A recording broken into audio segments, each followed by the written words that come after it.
दोस्तों, क्या आपने कभी किसी इंसान को केमिकल बॉम्ब बनते देखा है? कोई ऐसा व्यक्ति जिसके होने से हवा में जहर फैल जाए, या कोई ऐसी जहरीली औरत जिसके पास खड़े होने से लोग बेहोश हो जाएं। तो दोस्तों, आज हम बात करेंगे ऐसी औरत के बारे में जो मरते मरते कई लोगों की ज़िंदगी तबाह कर गई और जिसका जहरीला हो जाना आज भी एक बहुत बड़ा रहस्य बना हुआ है। बात है 19 फरवरी 1994 में कैलिफोर्निया के रिवरसाइड काउंटी हॉस्पिटल में एक अजीब सा केस आया। वहाँ एक महिला बहुत ख़राब हालत में आई जिसका नाम ग्लोरिया रेमिरेज था और उसके हाव भाव उड़े हुए थे, जैसे लग रहा था कि उसको सांस लेने में तकलीफ़ हो रही है। और जब नर्स ने उसकी नब्ज को चेक किया तो उसकी नब्ज काफ़ी तेज़ चल रही थी। नर्स ने हमेशा की तरफ पेशेंट को रिलीफ देने वाला इंजेक्शन दिया और सीने पे इलेक्ट्रिक शॉक लगाए ताकि उसको सांस लेने में तकलीफ़ ना हो। मगर कुछ समय बाद उन नर्सों ने एक अजीब सी घटना देखी कि रेमिरेज की बॉडी पर एक ऑयली पदार्थ की परत चढ़ती जा रही थी और उसके मुंह में से लहसुन की गंध आ रही थी। तब नर्स ने ब्लड सैंपल के लिए थोड़ा सा ब्लड निकाला और उस ब्लड से बहुत ही तेज अमोनिया की गंध आ रही थी। अमोनिया वैसे भी किसी इंसान के शरीर में बहुत नुकसानदायक होता है।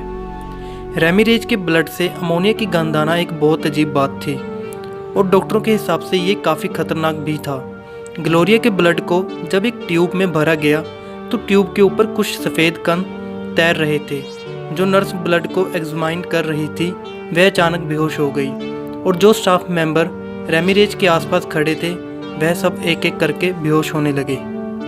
इस घटना के बाद रेमिरेज ने भी 45 मिनट बाद अपना दम तोड़ दिया और उसकी भी वही मृत्यु हो गई।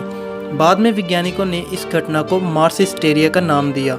दरअसल मार्स हिस्टेरिया उस बीमारी को कहा जाता है जब किसी बीमारी के लक्षण एक साथ सभी में दिखाई दे। इस तरह की बीमारियां लोगों में एक सेकंड में फैल जाती है और जो लोग इस घटना की चपेट में आए थे उन्हें कई दिनों के लिए आईसीयू में रखना पड़ा और उन सब के सीने में स्वेलिंग और सांस लेने में तकलीफ हो रही थी। बाद में वैज्ञानिकों ने इस घटना से कई तर्क जोड़े, मगर कोई भी तर्क इस घटना के पीछे के कारण को नहीं बता सका।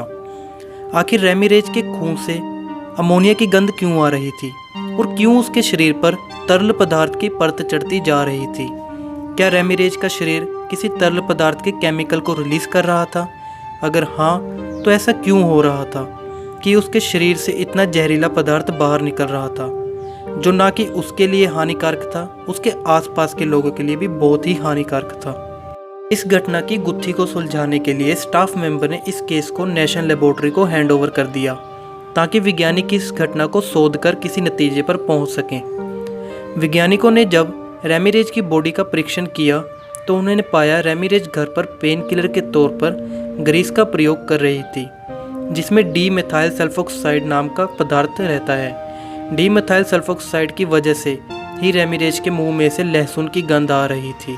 वैज्ञानिकों ने आगे बढ़ते हुए कहा, रेमिरेज को ना जाने इसकी सलाह किसने दी, लेकिन ये किसी भी मेडिकल शॉप पे आसानी से उपलब्ध हो जाती है क्योंकि ये जेल के रूप में भी प्रयोग किया जाता है।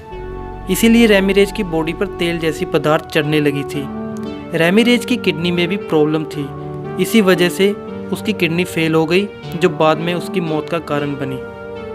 रेमिरेज के ब्लड में मौजूद डी मेथाइल सल्फोक्साइड ऑक्सीजन की उपस्थिति की वजह से सल्फोन में बदल गया, इसीलिए उसके ब्लड में वो सफ़ेद कण सल्फोन के रूप में तैरते नजर आ रहे थे।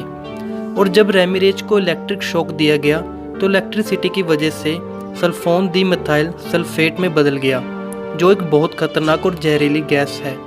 इतनी जहरीली कि सभी स्टाफ मेंबर को नुकसान पहुंचाने के लिए काफ़ी है। इस तर्क के बावजूद रेमिरेज की फैमिली ने इसको नकार दिया और खुद का एक पैथोलॉजिस्ट हायर किया जो रेमिरेज की मौत की असली वजह को बता सके। उनका कहना था कि रिवरसाइड काउंटी हॉस्पिटल इस मुद्दे को दबाने के लिए ऐसे कहानियां बना रहा है और उन्होंने हॉस्पिटल के खिलाफ केस दर्ज कर दिया।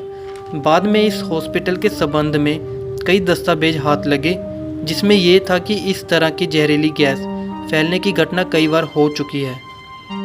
एक और रहस्यमयी बात यह है, स्टेफनी ऑलब्राइट जो कि रेमिरेज केस की इन्वेस्टिगेशन कर रही थी, उन्होंने कुछ समय बाद इस केस के दौरान सुसाइड कर लिया था। उनके एक दोस्त ने बताया कि वो इस केस की वजह से बहुत तनाव में थी। इन्वेस्टिगेशन के दौरान रेमिरेज को ब्लड सैंपल भी किसी ने चुरा लिया था और अंत में रेमिरेज का केस किसी भी कंक्लूजन में नहीं पहुंचा और उसकी बॉडी डिकम्पोज हो गई, तो उसको एक हॉस्पिटल के पास मेमोरियल पार्क में दफनाया गया। रेमिरेज की मौत आज भी एक बहुत बड़ी मिस्ट्री बनी हुई है। दोस्तों, अगर आपको ये वीडियो अच्छी लगी हो तो लाइक, कमेंट, शेयर ज़रूर करें और इसी तरह की रहस्यमयी और अनसुनी कहानियाँ सुनने के लिए, देखने के लिए चैनल को सब्सक्राइब करें। Thank you.